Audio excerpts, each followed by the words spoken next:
Spirituality आध्यात्मिकता का मतलब पहाड़ों में भाग जाना नहीं, बल्कि इसका मतलब है लोगों के बीच में रहकर जीना, अपनी मुश्किलों का सामना करना, आपकी कर्तव्य तथा जिम्मेदारियों को निभाना। इसका मतलब है इस पृथ्वी पर अपने आध्यात्मिक जीवन कार्य को पूरा करना। जब आप इसके सही बैलेंस, सही संतुलन को समझ जाएंगे तो आपका जीवन आनंद में हो जाएगा। कोई व्यक्ति आध्यात्मिक सिर्फ इससे नहीं बन जाता कि उसने अध्यात्म से, स्पिरिचुअलिटी से जुड़ी हजारों किताबें पढ़ ली है, या किसी आध्यात्मिक समूह से जुड़ा है, कोई स्पिरिचुअल ग्रुप से जुड़ा है, तो वो इसका मतलब ये नहीं है कि वो स्पिरिचुअल है। या फिर कोई बहुत पूजा पाठ कर रहा है बाहरी दुनिया में, बहुत शो ऑफ कर रहा है, तो स्पिरिचुअल है। नहीं, स्पिरिचुअलिटी आपके अंदर से आती है, आपके अंदर जुड़ने से आती है।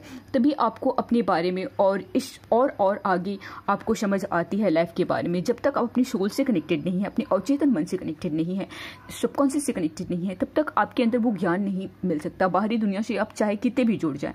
और फिर इसके मुख्य लक्ष्य जो इसका मेन पर्पस है वो निस्वार्थ सेवा और सही कर्म है। अगर इसमें ही कोई असफल रह जाए तो आपको अपने ज्ञान को परखना होगा, और क्या सही है क्या गलत है इसका निर्णय आपको अपने सहज बोध पर छोड़ना होगा, आपके अवचेतन मन पे। किताबी ज्ञान को लेकर कट्टर होना और अपने अहंकार को यह सोचने की अनुमति देना कि बिना इसके वास्तविक अमल के भी आपको सब पता है, कोई मतलब नहीं होगा।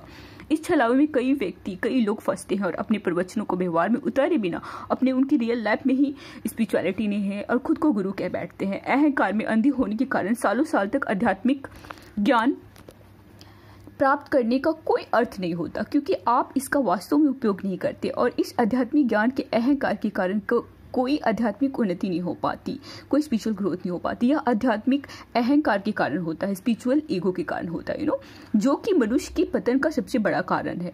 आपके अपने आध्यात्मिक कर्मों से ही आप आध्यात्मिक बनते हैं। केवल सच्चे निस्वार्थ कर्म से ही सच्चा बदलाव आएगा।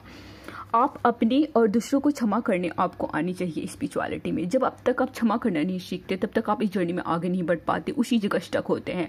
और निरंतर रूप से अपना सर्वोत्तम प्रयास करना होगा, और अपने लक्ष्यों तक पहुंचने के लिए ईश्वर और उनके जो हमारे एंजल होते हैं उनकी गाइडेंस को हमें समझना आना चाहिए।